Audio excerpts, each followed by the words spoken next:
తెలంగాణ స్థానిక సంస్థల్లో 42% బీసీ రిజర్వేషన్లపై సుప్రీంకోర్టులో రాష్ట్ర ప్రభుత్వానికి చొక్కెదురైంది.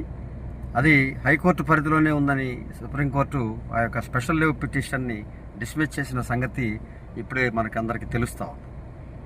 ఏదేమైనా మొదటి నుంచి రాష్ట్ర ప్రభుత్వం న్యాయపరమైనటువంటి ఒక స్పష్టమైన విధానాన్ని అనుసరించకపోవడమే ఈరోజు బీసీలకు జరిగినటువంటి నష్టంగా మనం భావించాలి. చట్టపరిధిలో చేసి దాన్ని సరైనటువంటి అప్రూవల్కి పంపించకుండా అప్పటి వరకు వేచి ఉండకుండా దీన్ని ఎన్నికలకు పోవడం ఇది నిజంగా కూడా రాజ్యాంగంలో ప్రక్రియలో అనుసరించాల్సిన విధానం కాదనేది మనందరికీ తెలుస్తూ ఉంది. కావాలనే చేస్తుందా లేదా ఆ న్యాయపరమైనటువంటి సలహాదారులు ఆయా ప్రభుత్వానికి లేకుండానే చేస్తుందా అనేది చూస్తూ ఉంటే ఇది నిజంగా కూడా కొంత అనుమానానికి తావిస్తూ ఉంది. 42% ఇస్తూనే దానికి జరగకుండా చూస్తూనే ఉందన్న ప్రభుత్వం నిర్ణయం కూడా దీంట్లో మనకి స్పష్టంగా కనపడుతూ ఉంది. ఎందుకంటే రెడ్డి జాగృతి సంస్థ మరో రెడ్డి హైకోర్టులో పెండింగ్ ఉండగా అక్కడికి పోతే అది వాళ్ళ కేసు డిస్మిస్ చేసింది.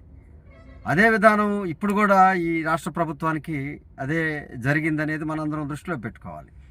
దాన్ని ఎందుకు ప్రభుత్వంలో ఉన్న న్యాయ కోవిధులు చట్టపరమైన వ్యవస్థ తెలిసిన వాళ్ళు ఎందుకు దీన్ని గుర్తించకుండా స్పెషల్ లీవ్ పిటిషన్కి ఎవరిని బీసీలని మెప్పించడానికి బీసీలో అనుమానం రాకుండా ఉండడానికి చేసిన ప్రక్రియగా మనందరం భావించాలి.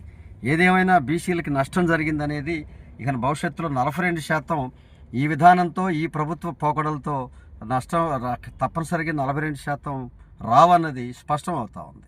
ఇప్పటికైనా ప్రభుత్వం తన యొక్క చిత్తశుద్ధి తను బీసీలకి న్యాయం చేయాలన్నటువంటి వాస్తవమైన విధానాలు కొనసాగించకుండా ఇలా తాత్కాలికమైన రాజకీయ ప్రయోజనాలను ఆశిస్తూ అది బీసీలని మోసం చేసినట్టు అవుతుందని ప్రభుత్వం గుర్తించాలి.